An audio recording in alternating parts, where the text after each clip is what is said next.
Hola, ¿qué tal? ¿Cómo están? Muy buenas tardes. Esto es Espacio de Gestión, una nueva edición del programa de la Maestría en Gerencia Social de la Pontificia Universidad Católica del Perú. Temas interesantes los que vamos a tener hoy para conversar aquí en el programa. Qué bueno que están con nosotros, qué bueno que nos acompañan.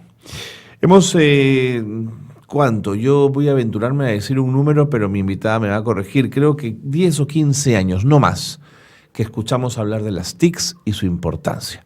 La tecnología de la información pensada para la vida cotidiana, pero con aplicación en la educación, en el transporte, en fin, en mil cosas donde la tecnología puede ser útil. Ahora, la penetración de las TICs y su uso en América Latina, ¿es real? ¿Es importante? ¿Está cambiando la forma de hacer las cosas? ¿O por el contrario, aún hay lentitudes y problemas? Bueno, Aylin Agüero es investigadora del IEP, coordinadora del proyecto #HolaTICs, y es una trome pues en este tema, así que yo quiero agradecerle muchísimo que nos acompañe. Aylin, bienvenida, gracias por estar con nosotros. Hola, muchas gracias por la invitación también. Encantado de tenerte aquí. A ver, 15 años he dicho, corrígeme, ¿más o menos es el tiempo del que hablamos de TICs? Sí, más o menos es el tiempo en el cual ya las tecnologías han empezado a destacar mucho más, y también coincide con el tiempo en que nosotros estamos investigando el tema aproximadamente desde el Instituto de Estudios Peruanos. Uh-huh. Y desde este proyecto que es el Diálogo Regional sobre Sociedad de la Información. Uh-huh. Y además esta parte del proyecto que hemos empezado desde el año pasado, que tiene que ver con las oportunidades luego del acceso a las TIC. Okay.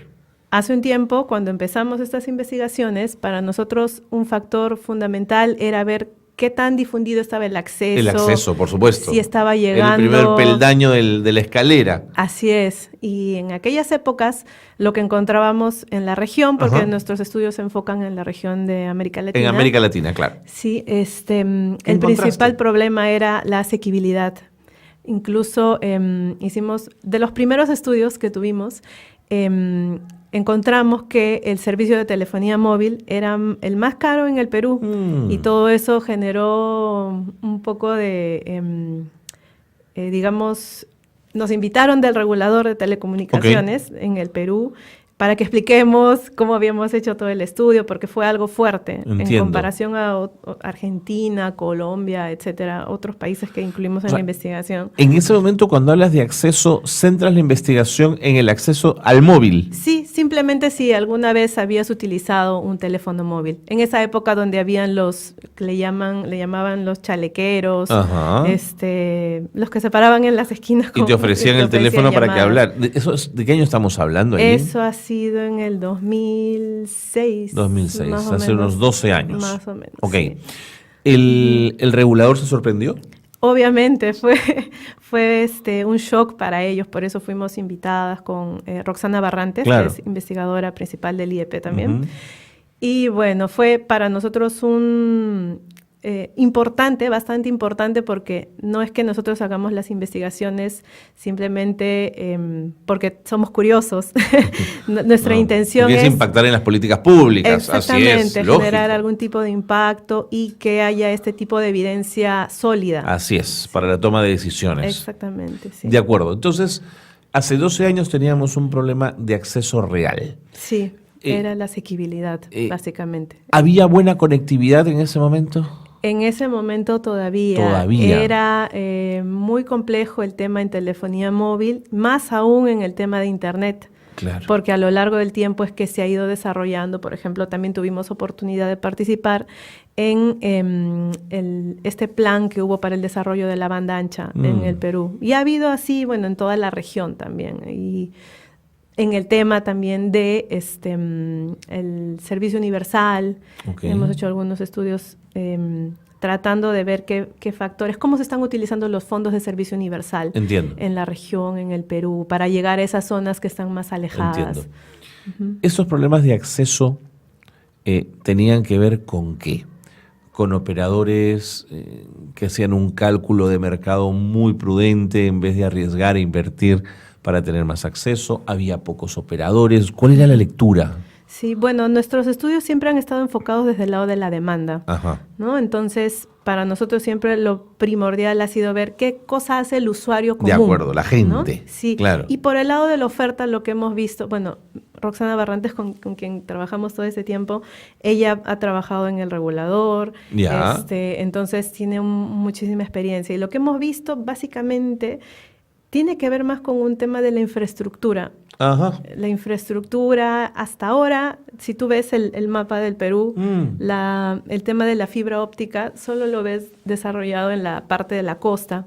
Y poco a poco es que con estos planes que te comentaba... Pero el gobierno de Humala tuvo, al menos en el discurso, una agresiva intención de conectividad, ¿no es cierto? Sí, efectivamente.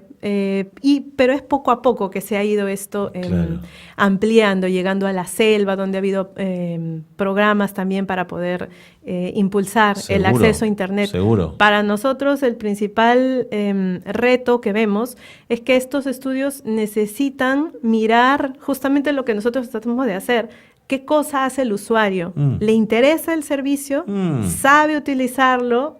¿Qué cosa podría llegar a alcanzar utilizando todo el potencial de los servicios de Internet? Pero nunca lo sabrá si no accede a él, digamos, ¿no? Exactamente, pero el tema para nosotros es que, mira, te cuento, por ejemplo, en una iniciativa que queríamos hacer, una empresa X quería dar aplicaciones, digamos, en celulares a agricultores, para que sepan los precios, para que sepan el clima, etcétera.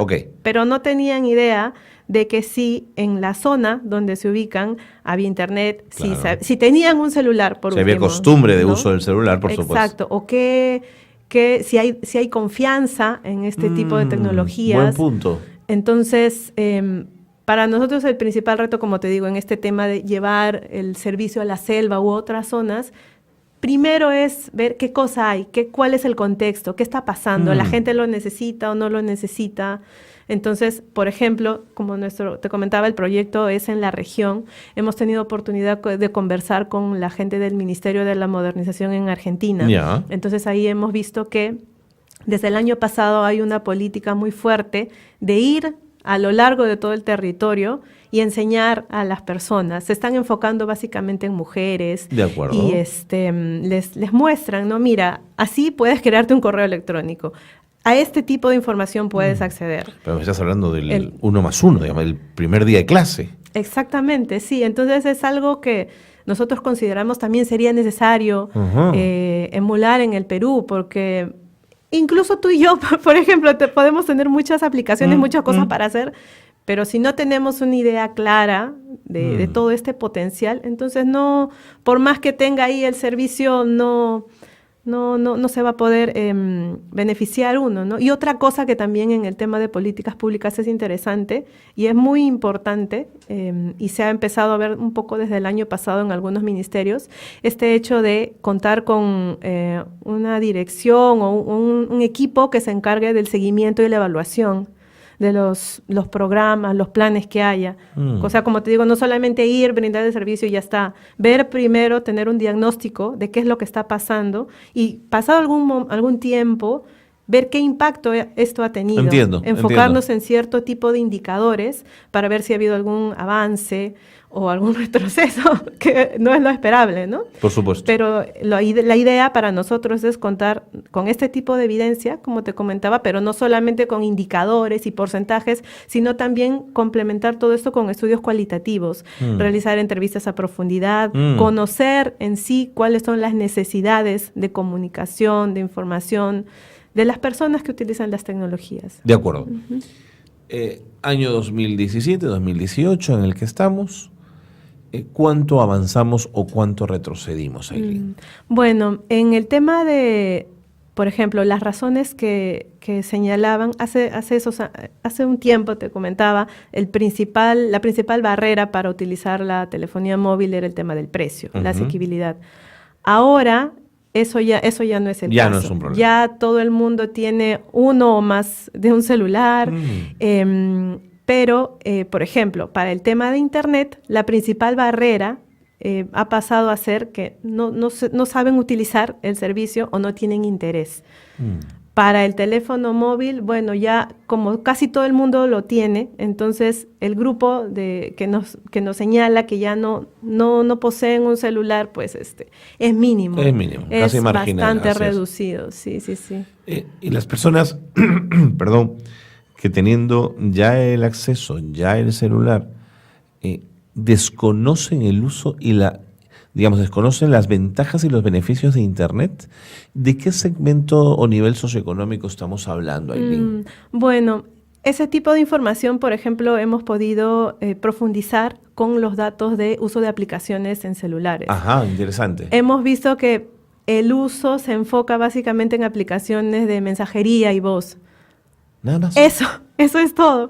Y hay millones de aplicaciones. Exacto. En el tema de transportes o, no sé, comercio electrónico, todavía es algo que está recién empezando en la región, ¿no? En los países que, no te he contado cuáles son los países en los que hemos trabajado, son Argentina, Colombia, Guatemala, Paraguay y el Perú. Okay. Sí. Y en esa relación con el barrio, ¿cómo estamos, Aylin? Bueno, en el Perú... No para sentirnos mejor ni peor, sino para ubicarnos realmente. Sí, en el Perú estamos en un nivel intermedio. Yeah. Siempre está liderando en los indicadores que hemos calculado Argentina, Colombia, que tiene un ministerio de TIC en sí, tiene una política muy fuerte en eso. ¿La TIC, en nuestro caso, en dónde está incorporada? ¿En educación? Está en todos lados, dispersa, pero ¿no? Está básicamente en el Ministerio de Transporte y Comunicaciones. Claro. En PCM también hay una Secretaría de Gobierno Digital. Se ve desde diferentes ámbitos. Entonces, sí, como te decía, lidera Argentina, Colombia, Perú y por ahí con Guatemala y Paraguay. Pero es interesante notar que en el caso del Perú, cuando vemos las brechas de género, por decir, o brechas urbano-rural, Perú baja, pasa a niveles un poco más abajo en la tabla, ¿no? Entonces, ahí todavía tenemos retos en ver cuáles son los factores que hacen que las mujeres de pronto tengan menos acceso a las TIC y bueno, en las zonas rurales de igual manera, ¿no? Como comentábamos hace rato, de pronto esto está relacionado también con el tema de la infraestructura, la disponibilidad, la cobertura, etcétera.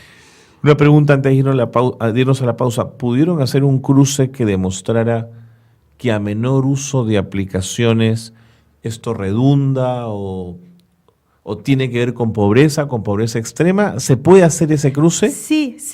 Justamente hemos, a este punto, hemos hecho algunos cruces básicos, análisis primario de los datos, y sí vemos que efectivamente, y no solamente en nuestro caso, en toda la literatura que está relacionada a tecnologías y educación o niveles de ingreso, siempre ante mayor educación o mayores niveles de ingreso hay mayor uso. Mayor uso. Sí. Por tanto, le saco mayor provecho. Podría ser el caso, sí. Pero, bueno, claro, porque tienes más idea, más el noción. mundo es más grande, ¿no? Claro. Tienes una perspectiva un poquito más amplia, ¿no? Así es. Por ejemplo, cuando hemos hecho el análisis para el uso de aplicaciones de comercio electrónico, claramente niveles A, B, ahí mandaba un porcentaje superior, pero en el D y E este porcentaje, pese a que es reducido, existe. Entonces, tampoco es que se ignore totalmente el tema, ¿no? Bueno, pero ahí está la pequeña empresa, por ejemplo. Exactamente. Los beneficios que podría tener son grandísimos. Exactamente, en la reducción de costos de transacción. Por ejemplo. En la agilización del proceso productivo. Hay mucha literatura en temas de TIC y productividad que muestran que efectivamente, como esto estamos diciendo, no reducen costos de transacción, etcétera, el proceso se agiliza. Entonces, hay un impacto fuerte en la productividad laboral, en la productividad de distintos factores y va creciendo el PBI. De acuerdo. Aylin, me tengo que ir a la pausa, pero no te vayas porque al regresar quiero hablar de algunos esfuerzos aislados que quizás está haciendo el Estado, por ejemplo, los programas Innovate, el Ministerio de la Producción o alguno de esos que podría estar generando una dinámica interesante, pero parece ser cosas muy pequeñitas y muy focalizadas. Volvamos con eso. Bien. Seguimos con más en un instante, aquí en Espacio de Gestión.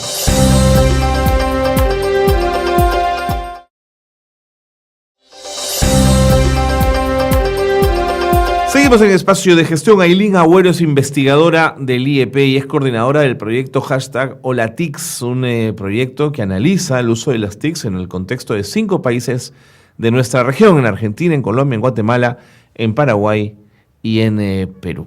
Además es interesante porque lo hacen desde una mirada de la demanda, ¿no es cierto? No se meten en el tema de oferta, porque en fin, ya es otra mirada, otra discusión.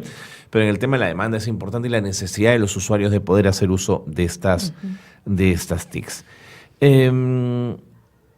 Sigamos conversando, Aylin, del panorama, ¿no es cierto? De cómo están las cosas en la región. Y yo te quería plantear los esfuerzos del Ministerio de la Producción con estos programas Innóvate, las startups, ¿no es cierto? ¿Te parece que pues son programas amplios, potentes, interesantes, o muy acotados, muy pequeños? ¿Qué lectura le das? Justamente el año pasado estuvimos al tanto de que había un plan de digitalización desde el Ministerio de la Producción. Y como nosotros queríamos enfocarnos en pequeñas empresas para ver también esto que te comentaba hace un momento de cuál es el impacto en términos de productividad, así es, si les ayuda o no, claro. lo usan o no.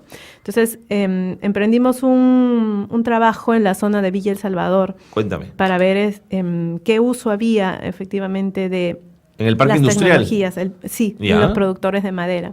Y entonces tenemos un joven investigador en el IEP que se llama Diego Aguilar, que ha desarrollado justamente la investigación a partir de los datos que recogimos, ¿no? Entonces, a través del Ministerio de la Producción, justamente como nosotros conocimos de ese plan de digitalización, entonces seleccionamos a un grupo representativo de empresas de ese parque industrial. Para ver, como te comentaba, ¿no?, qué usos hay, si está impactando o no. Entonces, una de las recomendaciones principales del estudio que realizó Diego es que estos planes a veces quieren abarcar demasiado, a veces quieren meter, digamos, ¿no?, en un mismo saco a todas las empresas. Y en este caso del parque industrial en particular hemos visto que, bueno, hay empresas con, digamos, dueños de mayor nivel de educación, con una diversidad enorme solamente en ese clúster, digamos, ¿no? Entonces, una de las recomendaciones principales es focalizar. No podemos querer digitalizar a todas las empresas, por ejemplo, ¿no? Y cada una tiene también niveles de adopción de las tecnologías distintos. Claro. Hay algunos que recién están utilizando, por ejemplo, las redes sociales para difundir su trabajo, pero hay otros que ya tienen un poquito más de tiempo, entonces... Además hay que evaluar también si la tecnología que irrumpe es la que necesitamos o no. Exactamente, eso es en lo que nosotros siempre queremos hacer énfasis, ¿no? ¿Cuáles son las necesidades? Porque lo que te da las TIC es información, y con más información podemos tomar mejores decisiones con, ¿no?, más base.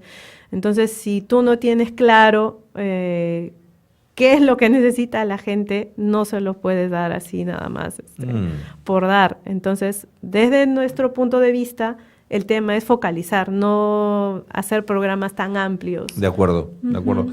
Ahora que has mencionado a Villa El Salvador, pensaba que útil sería que el gobierno local se pudiese comprometer o comer este pleito, ¿no es cierto?, para fortalecer además a los microempresarios, sobre todo de distritos donde la presencia de estos es muy grande. Por eso pensaba en Villa El Salvador. Exactamente. ¿Qué sabemos de los gobiernos locales, Aylin? ¿Se comen este pleito o no? Ay, bueno, en el Perú es muy, muy variada la experiencia, ¿no? Por ejemplo, conozco de temas de educación. Hay algunas municipalidades donde sí, pese a que no tienen, comentaban en una mesa en la que estuve hace un tiempo, no tienen un rubro específico en el cual puedan justificar gastos para, digamos, mantener un grupo de computadoras que tengan.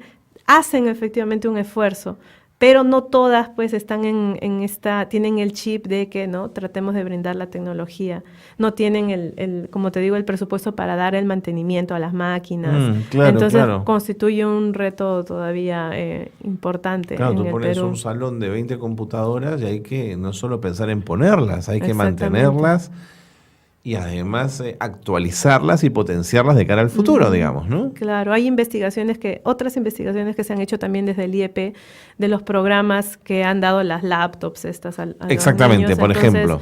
hay zonas donde han llegado y no hay luz, o hay la tormenta eléctrica y que se genera un problema, no hay cobertura, no hay conexión.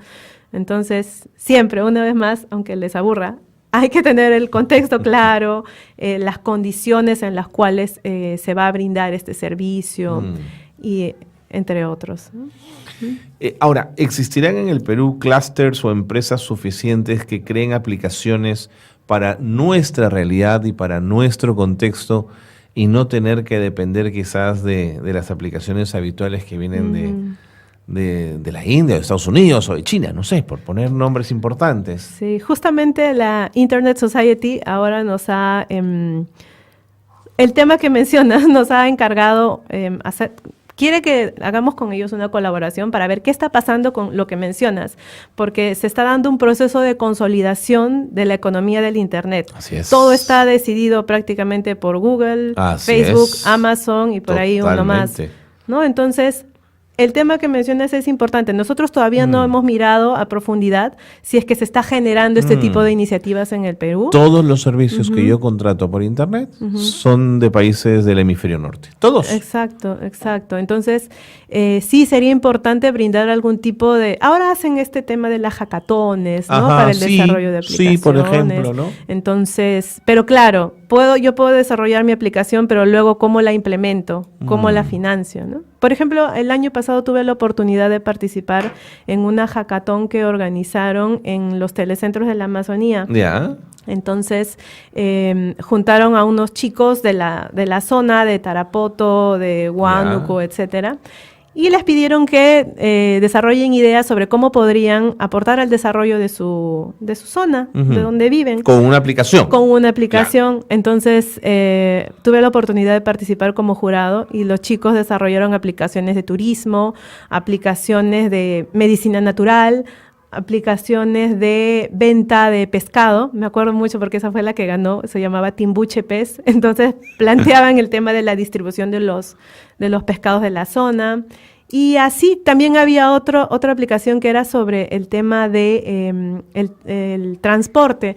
Comentaban que allá en la selva siempre hay lluvias y siempre se derrumba la carretera en ciertas zonas, como que ya se sabe, ¿no? Entonces, de repente todavía esto todavía no se desarrolla mucho en el Perú. Habría que tener una política fuerte en inversión, porque esto es ciencia y tecnología, ¿no? Justo estaba pensando en eso, porque quizás también, Ailín, el paso previo es fortalecer a nivel escolar la ciencia y la tecnología en los chicos y que no le tengan miedo a esto. Porque vaya, finalmente uno de estos chicos va a estudiar ingeniería de sistemas o informática y es quien nos va a proveer de las aplicaciones. Exactamente. Aunque claro, no es solamente una mirada, también hay una mirada de, digamos, multidisciplinaria para la creación de aplicaciones de este tipo, ¿no? Sí, y sobre todo que estas otras empresas que comentábamos, las empresas norteamericanas, etcétera, no solamente definen qué aplicaciones, definen estándares tecnológicos. Así es. Tienen un gran poder de mercado, y, entre otros, muchas implicancias, ¿no? Pero es la historia de siempre traducida a las TICs, ¿no es cierto? Exacto. Todas las cosas que vemos en el mundo real también se traducen a las TIC. Por supuesto. Por ejemplo, ahora que mencionamos el tema, como te comentaba hace un momento, nosotros no solamente hemos desarrollado estas encuestas que son representativas a nivel nacional en todos estos países, sino que también hemos hecho estudios cualitativos. Cuéntame. Hemos hecho grupos focales en los cuales hemos visto que todo este tema del machismo, los prejuicios que hay sobre hombres y mujeres, también igualito se reproduce en el mundo online. No te creo. Exactamente, sí. Entonces, por ejemplo... O sea, lo entiendo en redes sociales, donde convivimos y nos insultamos todo el día, pero ¿no es cierto? Sí, pero hay las ideas de que, ya las mujeres, por ejemplo, estos grupos focales que te comentaba, los hemos hecho en Guatemala, en Paraguay y en Argentina. Entonces, la mujer utiliza el YouTube o el Facebook o lo que sea para exhibirse, para buscar recetas de cocina o para, no sé, ver consejos de belleza. Claro. Y el hombre lo usa para ver su pornografía o lo usa para, no sé, informarse, para tener noticias del mundo. Esos prejuicios están bien arraigados. Instalados ahí. Sí. No te creo. Y en Guatemala observamos más también ese tema de la trata de personas. Bueno, ellos tienen un tema complejo ahí. Sí, bueno, es un contexto un poco más complejo y sí, se ve claramente las desventajas que enfrentan las mujeres en el mundo online también. Ahora, presumo que en los jóvenes hay una aprehensión con H, digamos, un hacer esto de un uso más cotidiano que quizás en los que tenemos más de 40 años, Aylin. Sí, precisamente uno de los estudios que hemos hecho, todavía así descriptivos, tiene que ver con esto, el uso de acuerdo a diferentes grupos de edad. Esto sobre todo porque en nosotros hay un interés de ver cómo las TIC pueden ser una herramienta de inclusión. Claro. ¿No? Entonces, justamente vemos lo que tú mencionas. Las personas de mayor edad todavía es más difícil, les es cuesta natural, un poco. No es la generación, no es la costumbre. Entonces, acceden mucho menos a Internet. Y a veces, bueno, básicamente utilizan los teléfonos móviles. Los teléfonos móviles nosotros consideramos pueden ser una herramienta importante de inclusión también porque es un uso más amigable, digamos. Una persona que se sienta frente a una máquina puede sentirse un poco más intimidado. De acuerdo. ¿No? Entonces, con un teléfono móvil esto puede ser un poco más sencillo. Simplemente lo tocas y ya está, ¿no? Sí. De acuerdo. Ahora, mientras te escuchaba, pensaba en temas colaterales que escapan un poco de tu especialidad, pero los traigo a esta conversación. Tenemos un problema no resuelto con los celulares que ya no sirven o que han quedado en desuso. ¿A dónde van a parar? Digamos, un problema que me preocupa porque además cuando uno ve las estadísticas de renovación de equipos son tan altas como la compra, ¿no es cierto? Sí. Eso me complica un poco. Y en el tema de los mayores y los menores, sí hay una irrupción de los jóvenes con las aplicaciones que quien no se suma a la ola queda en offside en términos laborales también, Aylin. Sí. Y eso a una generación de 50, 55 años, a 10 años o 15 años de una jubilación, todavía es mucho tiempo para estar fuera. Exactamente. Entonces, la idea no es de repente pues ya que todos tengamos, porque también no es que todos, nosotros si estudiamos las TIC creemos que ya es la llave. Claro, no es pues así de ninguna manera. Pero bueno, es importante, esto lo que me dices me lleva a otro tema, que es el tema del desarrollo de las habilidades digitales. Ajá. Que también para nosotros sería importante estudiar en algún momento. Por supuesto. No lo mencioné antes, pero nosotros desarrollamos esas investigaciones con financiamiento de la cooperación canadiense y también de la cooperación sueca. Okay. Entonces, poco a poco vamos buscando estas fuentes para poder investigar de manera independiente y seria todos estos temas. Justo esto de las habilidades digitales es algo que en este momento tiene mucha relevancia.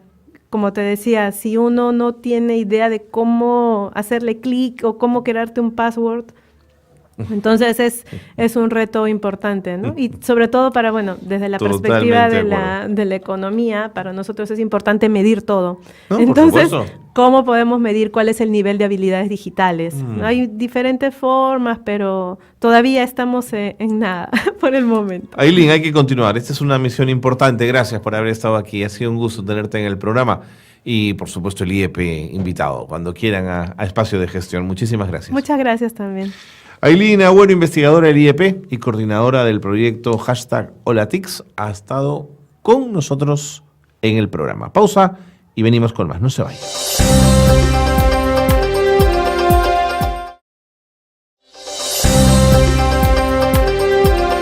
Continuamos en Espacio de Gestión y vamos a hablar ahora de un tema que es importante. Digamos que lo tocamos periódicamente cuando hay campañas, pero es un tema que no deberíamos dejar de mirar.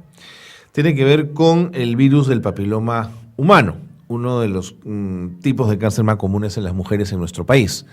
Pero que además hoy, si insistimos con las más jóvenes, hay posibilidades de incidir en el número de mujeres con esta enfermedad. Yo quiero agradecer a la licenciada María Elena Martínez, directora de inmunizaciones del MINSA, que nos acompaña. Es un gusto tenerla aquí. Gracias por acompañarnos. Muchas gracias. Bueno, están realizando ustedes campañas permanentes, pero antes de entrar en las campañas yo quisiera que me cuente un poco, que me dé el contexto del virus, del papiloma humano hoy en el país. ¿En qué andamos? Bien, nosotros es uno de los cánceres más frecuentes en las mujeres, ocupa el segundo lugar después de la mama. Y cada 14 mujeres detectadas con el cáncer, 7 de ellas hay la posibilidad de que fallecen. ¿El 50%? Es bien alto. El 50%, es sumamente alto. Y es una de las preocupaciones que tiene el Ministerio de Salud como Estado. Ajá. Tenemos, por eso es que la forma mejor de poder prevenir ese tipo de cáncer es con la vacunación. ¿Ese 50% es nuestra mejor cifra? O sea, ¿venimos en descenso o por el contrario la cifra está estancada? No, en estos últimos años hemos tenido un incremento ligero, ¿ya? Pero esperamos que en los próximos años esto pueda bajar, porque ustedes saben que la vacuna de VPH la introducimos en el país con algunas regiones, como piloto fue en el año 2010 y en el 2011 ya hemos universalizado la vacunación. De acuerdo. ¿Hay explicación para ese leve incremento o es un crecimiento estadístico? No, es un crecimiento estadístico que normalmente nos da el INEN, que es el Neoplásica, y que basado a esa cifra nosotros intervenimos con la vacunación, que es la manera más preventiva de poder detectar, evitar el cáncer, ¿no? La vacunación es importante, pero también los sistemas preventivos de revisión permanente y de Papá Nicolau anual de las mujeres, ¿no es cierto? En nuestro país, ¿ese nivel de prevención ya está asimilado por las mujeres? Claro, ese es un tema de cultura que tenemos que trabajar bastante en nuestro país para poder entrar en la cabeza de cada una de las mujeres que la mejor forma es la prevención a través de los cuidados. Y los cuidados preventivos pasa porque toda mujer tiene que hacerse el Papá Nicolau, ¿no? Anual para detectar si de repente tiene alguna anomalía, si sale normal, bueno, continuará la vida normal, pero si hay alguna anomalía, ella tiene que visitar al especialista, que es el ginecólogo. Por supuesto. ¿Cuál es el perfil de las mujeres que deben hacerse el Papá Nicolau anualmente? Normalmente lo hacen las mujeres a partir de que empieza el acto sexual. A tener relaciones sexuales, muy bien. O sea, puede ser 14, 15 y 16, es la edad del inicio de la relación sexual lo que marca. Así es. Ok, una vez al año. Una vez al año. ¿Y la incidencia ocurre igual en jóvenes que en adultas o sí, tiende a ir más hacia adultas? Claro, nosotros estamos viendo que la incidencia está yéndose entre los grupos de 20 a 29 años. No le creo, es bien bajo. Claro, y lo que sí nos preocupa, usted sabe que el cáncer sí le está apareciendo a partir de los 35, 30 años, que casi no se puede detectar rápidamente porque es asintomático. Todo cáncer es asintomático. Por supuesto. Y entonces si no se detecta, la mujer no lo percibe, no siente ninguna molestia y va cuando ya esté en un estadio muy avanzado, ¿no? Correcto. Sin duda en el cáncer hay un componente genético importante, pero también hay estilos de vida que pueden propender a la aceleración del cáncer. En el caso del papiloma, del virus del papiloma humano, ¿cuáles son esos componentes? En realidad son muchos tipos, serotipos que pueden aparecer del cáncer, ¿no? Pueden ser entre 12 hasta 14, dicen algunos estudios. Pero los más frecuentes y que pueden atacar al cáncer de cuello uterino son los que nosotros prevenimos a través de la vacunación, que es el 6, el 11, el 16 y el 18. Que en sencillo. Que en realidad son los cánceres más frecuentes de cáncer de cuello uterino que aparecen en las mujeres que hemos detectado, que se han sido diagnosticadas y las que fallecen, ¿no? Y entonces en el Perú y en toda Sudamérica y en varios países de las Américas y estamos colocando esta vacuna, ¿no? Para prevenir, para bajar, para tener índices en realidad de 0 mujeres muertas por esta enfermedad. No quiero pecar de conservador, pero en las investigaciones del MINSA existe una relación de promiscuidad sexual, mayor índice de posibilidades de tener el virus del papiloma, o en tal caso mayor nivel de promiscuidad sin tener un sexo seguro, mayor índice. Sí, podría darse, por eso es que tocamos todas las medidas preventivas para evitar que esto exista en una cultura peruana de las mujeres, ¿no? Sin embargo, esto pasa por un tema de cultura que sí nosotros hacemos que las mujeres tengan solamente pues una pareja estable, y que usen el preservativo en el caso de que tengan pues las relaciones sexuales. Ese es un discurso que también hay que hacerlo en el caso de los hombres, porque el hombre es transmisor del virus del papiloma humano. Por lo tanto, si le pedimos fidelidad a la mujer, también se la tenemos que pedir al hombre. A ambos, por un tema de género, creo que deberíamos estar trabajando los dos grupos de edad, ¿no? Que son los dos géneros, hombres y mujeres, ¿no? Esto pasa para los dos. ¿Fue importante que el Estado tomara la decisión del uso de la vacuna, licenciada? Sí, fue un tema que ya otros países lo venían introduciendo en nuestro país. Usted sabe que el país empezó con vacunas especialmente para los niños, para enfermedades inmunoprevenibles en niños menores de 5 años. Y luego tradicionalmente para ellos. Así es. Pero a raíz de varios estudios que se empezaron a determinar que el cáncer de cuello uterino en el país iba en incremento, era justo y necesario tener que incorporarlo dentro del esquema. Ajá. Por eso que en un inicio, como todos los países que hacemos, introducimos la vacuna de manera parcial. Lo hacemos en algunas regiones que eran con mayor tasa de incidencia en el momento, claro. Y después fuimos extendiéndola a otras regiones hasta llegar a todo el país, ¿no? De acuerdo. Entonces, sí, fue una cuestión de revisar estudios, de también ver el tema presupuestal, que era necesario incorporarlo dentro del paquete presupuestal para las inmunizaciones en el país, y gracias a Dios que desde el año 2011 nosotros lo tenemos incorporado y garantizado dentro del esquema de vacunación Perú. De acuerdo. ¿Es esta una vacuna cara? No, es una vacuna que sí tiene un costo de todas maneras, pero cara en el sentido porque toda la parte de gastos no significa solamente la compra de la vacuna, sino también los gastos operativos que el Ministerio de Salud asume, claro. Que es la aplicación, que es la compra de jeringas, que son los insumos que van adicionados para poder aplicar. Bueno, en términos logísticos que no se rompa la cadena de frío, por ejemplo. Así es, el traslado, los cuidados que tiene que tener la vacunación con el suministro propiamente dicho, y todo eso es un tema de inversión más que de gasto, porque en vacunas nosotros no hablamos gasto, sino una inversión, porque la salud no tiene precio. Pero, por ejemplo, tengo entendido, usted me corregirá, la vacuna del neumococo puede ser una vacuna cara. Así es. En relación a la del virus del papiloma, ¿cómo van? Es un precio, claro, ambas tienen sus precios de diferencia, ajá. Pero, como le repito, no es igual vacunar a un niño que vacunar a un adolescente. De acuerdo, además por volumen también el precio es otro, ¿no es cierto? Sí. Estamos comprando la vacuna del virus del papiloma humano junto a eSalud y a los sistemas de las Fuerzas Armadas, los otros sistemas de salud. Sí. ¿Son compras conjuntas? Nosotros lo que hacemos es una compra nacional, que es para el Ministerio, y nos encargamos de proveer a eSalud, a Fuerzas Armadas, policiales. Correcto. Ellos no disponen de un presupuesto que nos puedan adicionar a nuestro presupuesto general del MINSA como tal, y nosotros somos quienes le proveemos de este insumo a estas instituciones, y las niñas también reciben la vacunación. Esta vacuna, usted lo ha mencionado, se encarga de algunas cepas, ¿no es cierto? Así es, sí.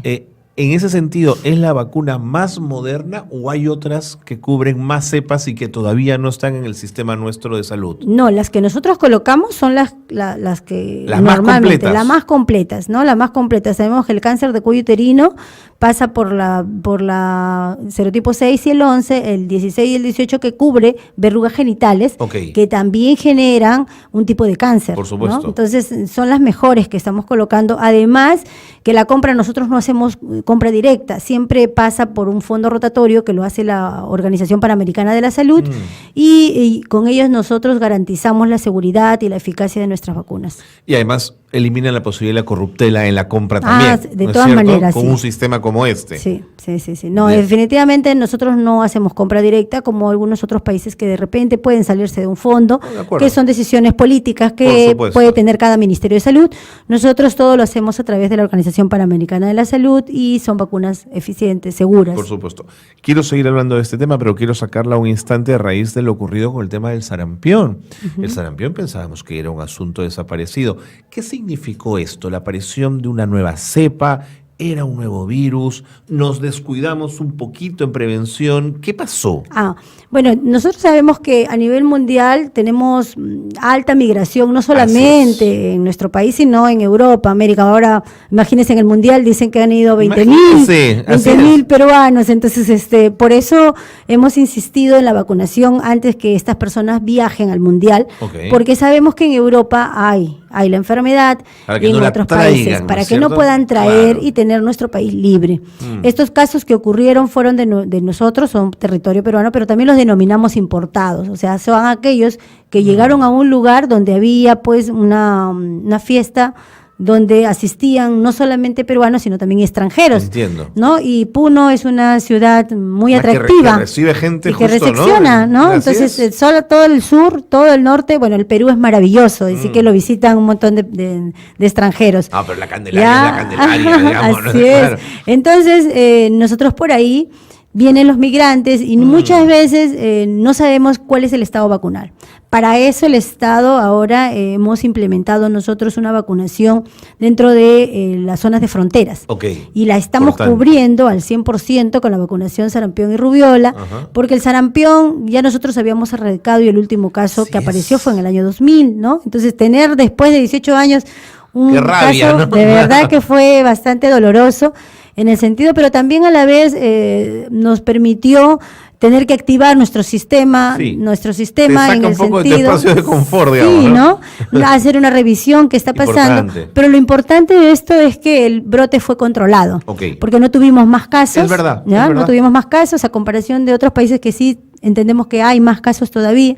Gracias a Dios no tenemos hasta la fecha nada, estamos cubriendo fronteras, estamos vacunando a todos los extranjeros también, porque también hay vacuna para ellos, y hemos dado la indicación en los establecimientos de salud que sean peruanos o sean extranjeros, tienen que ser vacunados previamente una evaluación de su estado vacunal, ¿no? De acuerdo. Me voy a ir a la pausa, licenciada, pero no se vaya, porque quiero hacerle preguntas sobre todo relacionadas con unas campañas inmundas que hay, sobre todo en la radio, que están intentando vendernos la idea que la vacunación es peligrosa, que nos desaniman de la vacunación. Y no hay discurso más peligroso probablemente que ese. Sí. Venimos tras la pausa. Gracias por estar con nosotros. Pausa y volvemos en Espacio de Gestión.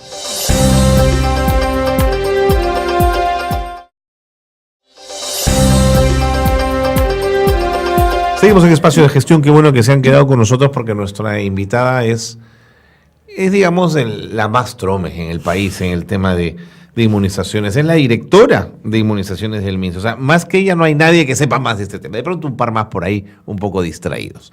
Y estamos hablando de la campaña contra el virus del papiloma humano del MINSA, entre otros temas ligados a vacunación. Y yo le había planteado irnos a la pausa planteando ese tema de los detractores de la vacunación, que me parece que enarbolan un discurso muy peligroso. ¿Cómo han reaccionado, cómo reaccionan ustedes a estas corrientes? Sí, nosotros para eso, el Ministerio de Salud tiene dos comités. El comité de expertos, que es un grupo de profesionales médicos con muchas especialidades dentro del territorio peruano, que son aquellos que nos dan la pauta para ver y hacer revisiones de estudios, cómo estamos yendo en cuanto a las vacunas que tenemos dentro del esquema de vacunación. Y tenemos el otro comité, que es el comité consultivo, donde participan las sociedades. ¿Ya? Y ahí lo hacemos con la finalidad de que las sociedades, tanto la de pediatría, la de ginecobstetricia, la de inmunología, la de geriatría, no, son sociedades médicas, dice usted. Así es, claro. Las sociedades médicas y los colegios. Claro, no, por supuesto. También están incorporados dentro del comité consultivo, que es el colegio médico, el colegio de enfermeras, el colegio de farmacéuticos, todos los colegios que tienen que ver con la vacunación también participan de este comité, y son aquellos que también comparten con nosotros cómo está yendo el esquema de vacunación, qué vacunas estamos incorporando, cómo estamos yendo con la cobertura, y son aquellos que nos ayudan para poder nosotros llegar a todo el país y a todo el territorio peruano, ¿no? Entonces, sí tenemos algunas versiones de algunas personas que son retractoras de la vacuna, que son antivacunas, como pasa en otros países también. O sea, no solamente es en nuestro país, en otros incluso lo hemos visto con mucha más frecuencia. Pero lo que nosotros hacemos es salir, y gracias a ustedes, que son los medios que nosotros nos permite tener que decir que la vacuna es completamente segura, la que usa el Ministerio de Salud y la que usan todos, porque ya les mencioné. Porque el miedo es a las contraindicaciones de algunas vacunas, ¿no es cierto? Así es, sí. El miedo que pasa es por las contraindicaciones, por los eventos, que algunos pueden hacer eventos leves, moderados, y pueden llegarse a graves porque se complicaron con otra enfermedad que justamente fue asociada a la vacunación o relacionada a la vacunación en el momento que se le aplicó, y que, por ejemplo, yo le decía, y siempre pongo este ejemplo, y digo, si yo llego acá al estudio y montamos un vacunatorio en el momento y alguien me vacuna, pero alguien de pronto me llama afuera y yo salgo disparada y me pasa algo, me atropella un carro, Dios mediante, ¿no? La gente viene y nos dicen, ella murió porque la vacunaron. Claro. Y no es así, porque la vacuna es muy sensible, y entonces los medios todo lo relacionan a la vacunación cuando no es de esa manera. Entonces el niño tiene que dejar de ser cierto que hubo vacunas, una mínima cantidad, que sí pudo hacer daño. En el caso de las gotitas de la TV de la polio, por ejemplo. ¿Hace cuánto? 10 años atrás, por lo menos. Claro, así es. Que era un problema de producción, tengo entendido. Así es. Pero que fue descartado finalmente, fue descartado porque nunca se comprobó que había sido adicionado a la vacunación. Eso quedó muy claro. Por eso pasaron polio a vacuna, ya no a gotas, ¿no es cierto? Justamente por esa lógica. Claro, entonces eso pasó hace muchos años. Y nosotros ahora estamos utilizando una vacuna IPV, que es una vacuna inyectable, completa, así es. Totalmente, y tenemos garantizado que los niños reciben la mejor vacuna, porque somos la vacuna es la que le va a garantizar de las enfermedades inmunoprevenibles, ¿no? Han pasado muchos años y hemos erradicado varias enfermedades. Totalmente. ¿Ya? ¿Qué habría sido? Y gracias a las vacunas. Así es. Y gracias a las vacunas. Pues es algo que hay que entender clarísimamente, ¿no? Y cuando nosotros hemos introducido neumococo, hemos caído en la tasa de neumonías en los menores de 5 años. Y eso es un impacto que realmente hay que decirlo para que los padres, porque los padres son los más temerosos de llevar a sus hijos. Sí, claro. Porque sabemos que el nene de todas maneras va a recibir un dolor, porque toda aguja que coloquemos duele. Puede ser medicamento, puede ser vacuna, va a doler un poquito, ¿no? Y el papá prefiere no tener el llanto. Pero a veces yo le digo al padre, no importa que llore un poquitito por este dolor, aunque llore para toda la vida cuando la enfermedad le pueda dar. Exactamente, ¿no? Ves que no hay duda en eso, ¿no? Exacto. Pero sí hay temor de algunos papás de este tema, ¿no? Sí, entonces solamente es pedirle a los padres que con mucha seguridad lleven a sus hijos con la cartilla de vacunación, más bien invocarlos a ellos que no pierdan la cartilla de vacunación para saber cómo están yendo los niños con su vacuna. Por supuesto. ¿Ya? Algunos mitos. Las vacunas que me ponen en el sector privado son mejor que las del público. Sí. ¿Verdad o mentira? Mentira. En realidad, la presentación de la vacuna que coloca el privado viene una presentación de cajita. Es como decir que usted se va a un sector a comprar y que le ofrecen de manera distinta el producto. El empaque está bonito. ¿Ya? Y viene usted a otro sector que de repente puede comprarlo y no lo empacan igual. Entonces, pero la protección y la eficacia siempre en una vacuna, estamos hablando de un 95 o un 97%, ¿ya? En vacunas siempre hablamos de ese porcentaje, y lo mismo pasa para la parte privada, lo mismo pasa para el Estado. O sea, no hay ninguna diferencia que podría decir nosotros. Como le repito, solamente es en la presentación, en la atención que puede recibir, que es mucho más rápido posiblemente, porque ahí no tiene que hacer quizá la cola o esperar más tiempo, ¿no? Entiendo. Y que el padre pues se toma más rápidamente de llevar a su hijo y ponerle la vacuna. Claro. Pero en el MINSA esa vacuna me cuesta 0. Y en el privado puede costar 100, 150, 200 soles una vacuna. Sí, son sumamente carísimas algunas, decir, ¿no? Y que no están al alcance de todos los peruanos. Así es. ¿No? Y la vacuna que el Estado nos da es gratuita, completamente gratuita en los 8.000 establecimientos de salud. ¿Ya? ¿Verdad o mentira? Las vacunas del MINSA las compran en la India, las vacunas los privados la compran en Estados Unidos. No. Todas las vacunas, incluso también los privados, como el Ministerio de Salud, pasan por un registro sanitario. Y todas nuestras vacunas, como le repito, las compramos a través de la Organización Panamericana de la Salud, que es como nuestro fondo rotatorio. Tienen garantía, tienen calidad, porque si no, las estaríamos comprando. Y también no solamente compra el Perú, compran los otros países, ¿no? Entonces, la otra, y cuando llega acá, lo que hacemos es una nacionalización de la vacunación, ¿no? Y cuando se nacionaliza, le damos ¿no? La institución competente le da el registro sanitario y empezamos la aplicación como tal, ¿no? ¿Verdad o mentira? ¿Podría haber más vacunación si la aguja fuese más finita, de tal manera que fuese casi un capilar que no genera daño? No, en realidad hemos dicho de que cuando se estudia un poco la anatomía, vemos de que el tejido de la masa muscular que tenemos va a depender mucho del niño, ¿no? Por ejemplo, siempre decimos, al menor de 1 año le colocamos en el vasto externo, que es en el muslo, ¿no? Y normalmente el muslo es una zona sensible, ¿no? Y que independientemente que le pongan con una aguja de calibre mayor o menor, el dolor va a existir. Y no va a haber ningún sangrado, tanto para la gruesa como para el calibre delgado. O sea, no hay forma de decir que el niño va a llorar más con una aguja o con otra aguja. Además que últimamente el país está comprando las vacunas en presentaciones monodósicas, que también viene para aplicar directamente. O sea, no hay forma de decir que una es diferente a la otra, todas son iguales. ¿Verdad o mentira? Cuando me ponen una vacuna me están inoculando el virus, por lo tanto me puedo enfermar. Miren, ese es un tema que las madres tienen bastante miedo, ¿no? Los virus vienen en virus vivos, las vacunas son elaboradas de virus vivos y de virus muertos, ¿no? Esa elaboración pasa por un tema de laboratorio, claro, ¿ya? Y que hay una conservación como tal. Pero sí es importante que las madres sepan que lo que nosotros le introducimos pues es prácticamente ya es algo procesado. Así es. Es algo procesado, no es que vamos a inyectarle la enfermedad como tal. Tienen ese temor, y no hay. Licenciada. Eso hay que decirlo y yo de verdad que invoco a las mamás que con nada de miedo vayan a los establecimientos de salud y todo eso es a nivel de procesamiento, pasa por todo un tema de laboratorio que ya ha sido procesado y que lo que le ingresamos al nene es para protegerlo, es para prevenir la enfermedad como tal. Muy bien.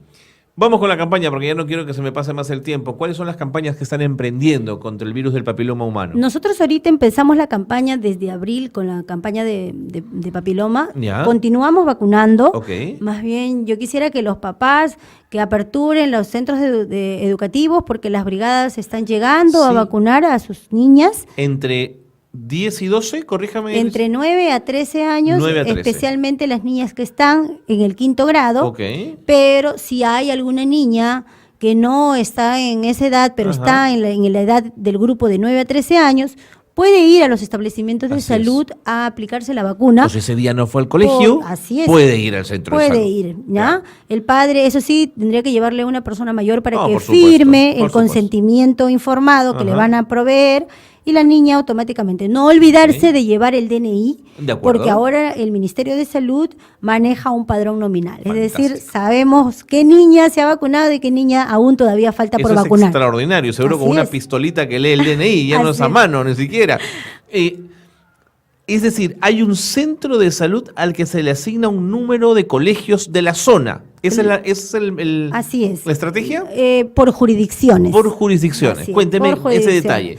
En realidad, cuando vamos a los establecimientos, son más de 8.000 establecimientos que tiene el país. ¿Ya? Y de los 8.000 establecimientos de salud, se van dividiendo las instituciones educativas más cercanas, que corresponden a la jurisdicción, son aquellas que el centro de salud le pertenece. Por ejemplo, si estamos ubicadas en el Centro de Salud Piedra Lisa, que está al costado del RIMA, puede ella tener asignados los colegios que están a su alrededor. De acuerdo. Lo mismo pasa para Jesús María, lo mismo pasa para La Molina y para todos los distritos. Pero no me van a rechazar si no voy al centro de salud asignado. No, porque ahora, como le repito, es el padrón nominal. Perfecto. Entonces, con el DNI, a través del sistema web que tenemos para la vacunación de papiloma, podemos nosotros saber a dónde pertenece. De acuerdo.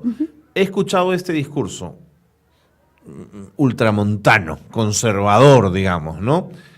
No quiero vacunar a mi hija contra el papiloma humano porque la estoy invitando a que tenga relaciones sexuales. ¿Qué decir de eso, María Elena? Bueno, en realidad son los mitos que la gente tiene. Es como decir, no me vacuno porque me da, estoy con diarrea, ¿no? Una cosa así. ¡Absurdo! Entonces, no, definitivamente el Ministerio de Salud no está invocando a cosas que no son las correctas. Lo que estamos nosotros haciendo es prevenir de enfermedades. Más bien decirle a los padres que lo que nosotros colocamos es lo mejor para sus hijos y que vengan con la seguridad que tienen que venir, y si no, ellos tienen algunas dudas, pueden llamarnos a InfoSalud para dejar su queja y nosotros corregirla en el momento. Gracias a Dios, este año no hemos tenido, va muy bien la cosa, más bien gracias a los papás, gracias a la gente que está yendo a los establecimientos de salud a recibir y a pedir la vacuna. La estamos ofreciendo en todos los establecimientos de salud. ¿Esta vacuna necesita un refuerzo? ¿O es completa? Son 2 vacunas la que recibe la niña. Son 2 dosis. Importante. Recibe la que está aplicándose ahora abril, mayo y junio, para terminar la segunda dosis en diciembre, noviembre y octubre, que son los 3 últimos meses del año para aplicarse la segunda dosis. Una dosis es en abril y la siguiente es a los 6 meses después de aplicado la primera. ¿No me puedo poner las 2 dosis juntas? No, el esquema del país son 2 dosis con un intervalo de 6 meses. De 6 meses. Así es. Perfecto. Las mujeres mayores de esta edad y quizás que ya tienen relaciones sexuales, ¿pueden vacunarse igual y reciben protección? Claro, sí. Los estudios determinan que sí puede vacunarse, pero dentro de nuestra norma técnica, nosotros no hemos incluido a este grupo de edad mayor. Yo le digo que de repente en los años futuros podríamos, pero por ahora nosotros lo tenemos planificado la compra para estas niñas. Pero si soy una mujer de 30 años y ese tema me preocupa, ¿puedo ir y ponerme una vacuna? Para eso están las otras instituciones donde también pueden ofrecer la vacuna. ¿Y lo recomendaría, licenciada? Por supuesto que sí, por supuesto que sí, porque hay estudios que han determinado que genera un grado de protección ante esta enfermedad, ¿no? Una última. ¿Por qué no a los niños? Sí, en realidad también es un tema que estamos evaluando, estamos discutiendo para ver la posibilidad, pero aún todavía no lo tenemos planificado en estos momentos. Ahorita estamos corriendo con las niñas, estamos tratando de llegar a la cobertura de nuestras niñas. Hasta hoy hemos vacunado 160.230 niñas en el país. Este año vamos a llegar a 200.000, por eso invito a las madres a llevar a sus hijas. Y con respecto al otro grupo de edad, el grupo etario todavía no lo tenemos planificado, ¿no? Será más adelante. Más adelante. Sí. Licenciada, ha sido usted muy clara. Muchísimas gracias. Gracias a ustedes. Por habernos acompañado y por el enorme esfuerzo que están haciendo en favor de la vacunación del país. Muchísimas gracias. Muchas gracias a ustedes también. Ha sido la licenciada Marilena Martínez, directora de Inmunizaciones del MINSA, que ha estado con nosotros aquí en el programa. Con esto le ponemos punto final a Espacio de Gestión. Gracias por acompañarnos. Gracias por estar con nosotros cada martes en Zona PUC. Muy buenas tardes.